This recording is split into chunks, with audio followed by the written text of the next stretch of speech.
So we do these pretty often, these little matches, having our kids compete. This last fight we had 4 kids from our gym compete at the Muay Thai PMT competition. It was the first fight for 3 of them, and they had not been training that long. The youngest, Julian, is 11, and he's been training for about a year with me, and the other 2 are 13, Jose and Luis, and they've been training for maybe 6 months with me. So they're pretty new. But I don't believe in being ready. I'm a big believer in doing the best you can with what you have. Now, with that being said, there are ways to prepare someone for their first fight after only a couple of months of training. Assuming they don't have any of those bad beginners habits like mixing up their feet or being scared to get hit. I would absolutely not let someone compete if they were still doing that. So first of all, they need to be conditioned for the pace of the fight. So even though Muay Thai, especially the PMT Muay Thai, is a slower pace than boxing, and it's set up mostly for newer fighters, it's still way faster than most people expect. So this means we prioritize technique, practical drilling or sparring, and strength and conditioning. That's what we're gonna focus on for a new fighter's first fight. We did a 5-week fight camp to prepare for this competition, with an extra 2 to 3 classes per week and every single day on the week of the fight. I basically scheduled as many days as I possibly could, adding more days throughout the 5 weeks. Now, half of our time is spent on isolated techniques and drills, and half of our time was spent on strength, conditioning, and overall toughness, with designated time every week for sparring, starting with light sparring at the beginning of the fight camp and progressing up to faster and somewhat harder sparring by the end. So some classes would be a mix of everything. Some classes would be strictly isolated techniques, and some classes would be strictly strength and conditioning. So I won't spend too much time talking about like specific technique training, because every gym is different and every coach is different with different styles and philosophies and fight strategies. But some stuff we prioritized for this fight camp was a lot of isolated basics like jab work, teep work, forward momentum drills, clinch escapes, mitigating sweeps, punch kick flows and flurries, and a whole lot of footwork. So for these 3 new kids preparing for their first fight, I can say that going into this, they all had a good grasp on footwork, they all had decent balance, and they all had decent guard. And they were not scared to get hit.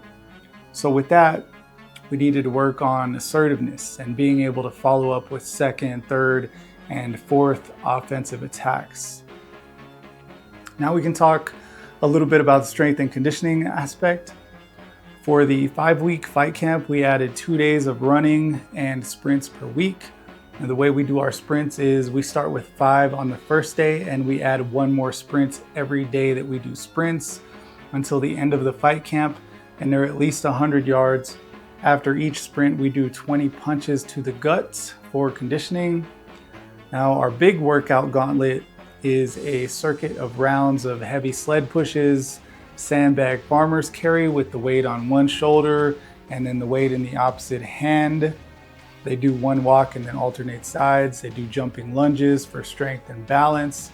They do walking lunges with sandbag on the shoulder, sandbag push presses, sandbag twists, high hops, wheelbarrows, and jumping push-ups. Each of these is a 3-minute round, and this makes them strong and tough on a whole different level. Now, for them being pretty young, we're not too concerned with specific body composition or them, making weight, but we're more concerned with just overall strength and toughness. Because in stand-up sports, it's easy to get pushed around, especially if you draw into your guard and you sort of start bringing your feet together. Now, once you start bringing your feet together, your momentum's gonna start going backwards. You start straightening up and you start moving backwards. And that's definitely something I wanted them to be ready for and to be able to handle. So over the course of the fight camp, we can start honing in on individual strengths and building onto those and perfecting those. A first fight camp is not a time for new techniques. During the fight camp, we also start discarding techniques that they did not practice enough or that they could not get ironed out, because there's no point in trying some new technique during a fight. So one thing we definitely did not get a lot of practice in was sweeps, but we prioritized sweep defense, knees, knee defense, and clinch escapes. So we practice certain things until they can't get them wrong, until they can do them without thinking. That way, whether they're trying or not, they just execute the technique flawlessly every time. By the last week, each fighter should have a decent strategy based on their strengths. And I don't mean a strategy for winning, because this isn't about winning. I mean a strategy of execution.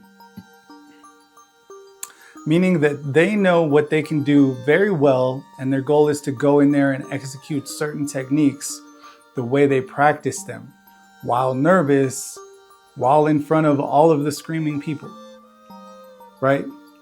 So the training is hard. And by the last week, they have been under a lot of physical stress. But if we raise their tolerance for stress and discomfort, then the fight should be easy.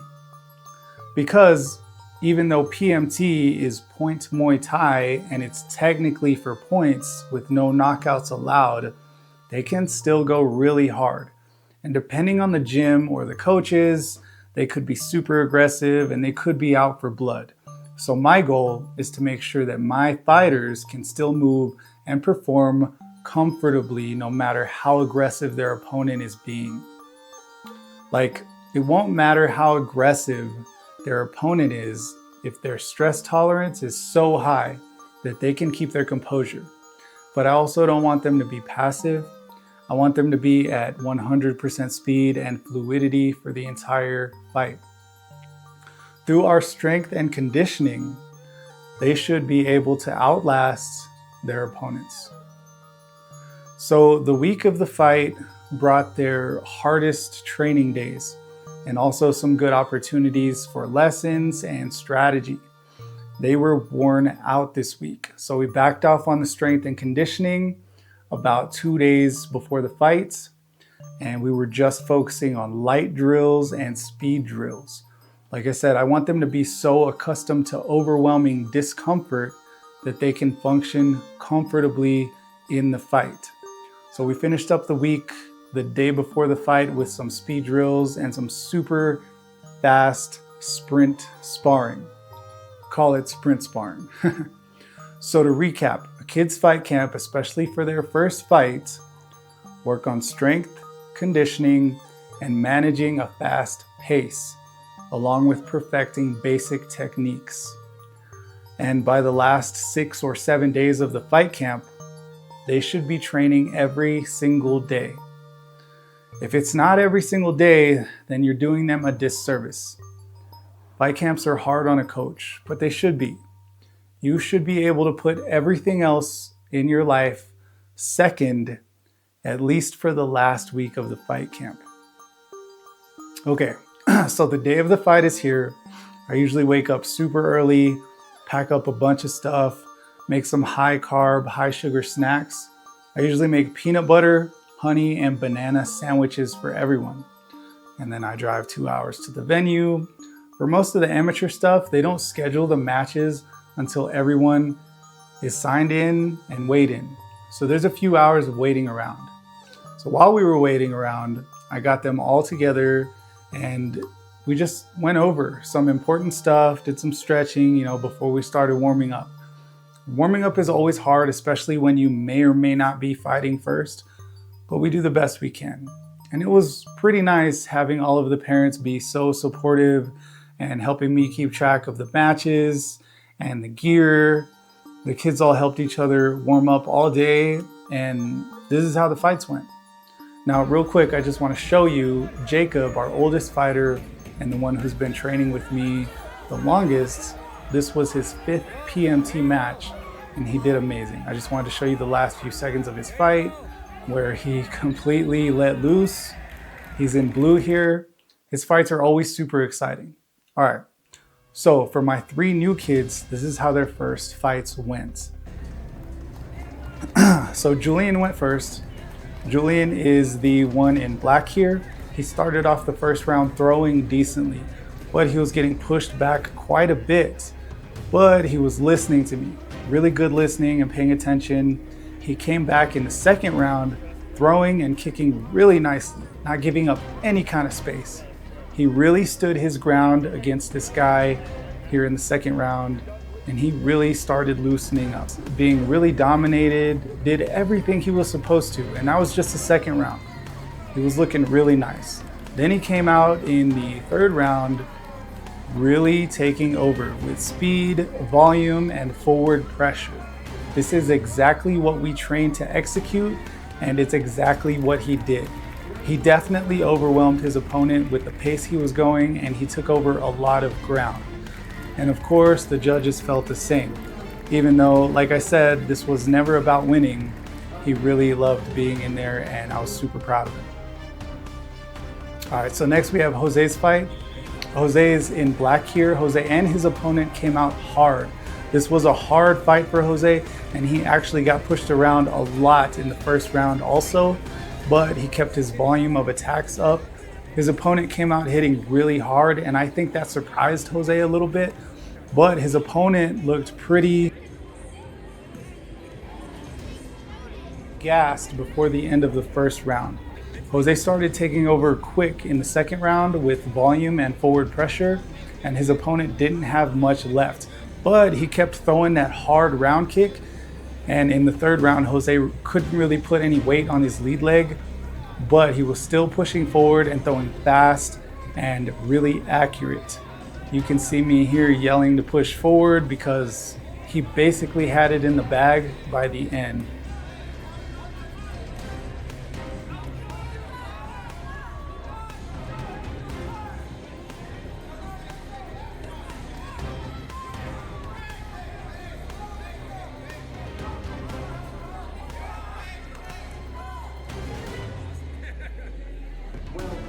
And of course, the judges felt the same way, and just really good. Like, I was so proud of him. Next, we have Luis's fight. Luis is in black here. Luis is kind of big for being 13, so they didn't have anyone to match him up with. So what they did was they gave him an exhibition match with someone way older and heavier than him. This was a great opportunity to put his skills to the test and show how tough he was. This was definitely a hard fight. They both came out ready for war, and they both kept a really fast pace throughout the entire fight. Luis was able to keep his pace up and his volume up, and there were many times where he showed a lot of dominance over his opponent. So that was a really exciting fight, and same thing, all the hard work paid off. I couldn't have been more proud of these guys. We were actually the newest and smallest gym there, so it feels really good knowing that we can compete with the bigger, more established gyms. And that's how we ran this fight camp and prepped these kids for their first fight. It's always amazing to see them step into the ring for the first time and push past their limits and see everything finally come together. And whether they win or lose, the goal here is growth, experience, and building resilience. And if you found this helpful, let me know in the comments.